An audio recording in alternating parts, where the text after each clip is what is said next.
You're watching New Vision TV. My name is Lynn Komjish, and this is news around East Africa. We start off with Rwanda.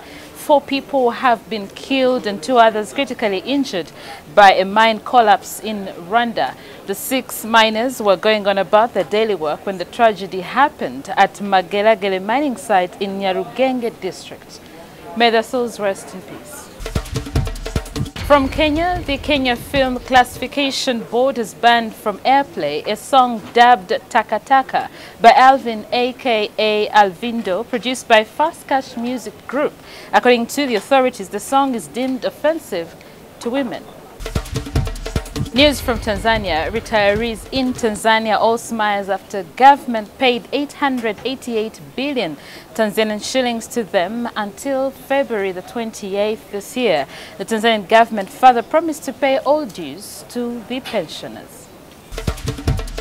In South Sudan authorities have clarified that the country's airspace remained open and functional, contrary to reports that it was affected by the situation in neighboring Sudan. Sudan closed its airspace and all borders last week after long-serving President Omar al-Bashir was forced to resign under pressure from anti-government protests.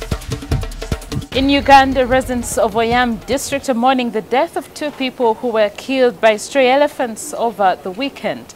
Human-wildlife conflict is a big problem in the area, and the Uganda Wildlife Authority is working round the clock to secure the lives of these people and others in the area.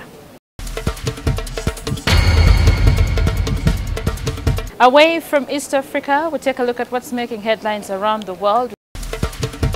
Start off with Sudan, with the continuing developments there. The African Union Peace and Security Council has given Sudan's military government 2 weeks to hand over power to civilians, or else the country's membership to the AU will be suspended.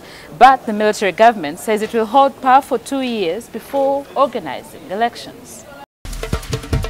In Washington, President Donald Trump and his Secretary of State Mike Pompeo on Monday brushed aside North Korean leader Kim Jong-un's demand for Washington to show more flexibility in nuclear talks by end of year, with Pompeo saying Kim should keep his promise to give up his nuclear weapons before then.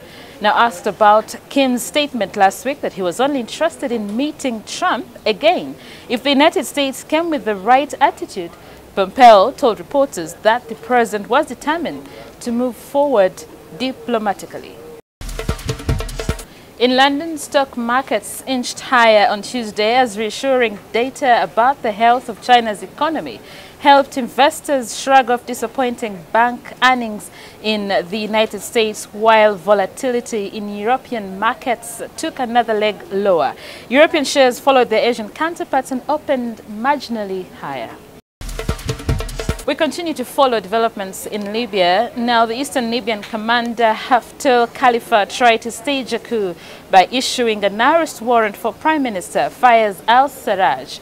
UN envoy Ghassan Salem said on Monday, with Libya's top rivals locked in military confrontation over the capital, Tripoli.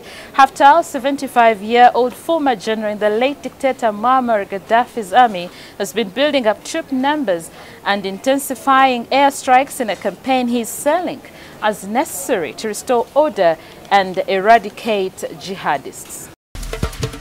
The latest news coming in from France indicate that hundreds of millions of euros have been pledged to help rebuild Notre Dame after a devastating fire partially destroyed the French cathedral. The fire, declared fully extinguished some 15 hours after it began, ravaged the 850-year-old building's roof and caused its spire to collapse. But firefighters who worked through the night managed to save the Paris landmark's main stone structure, including its 2 towers.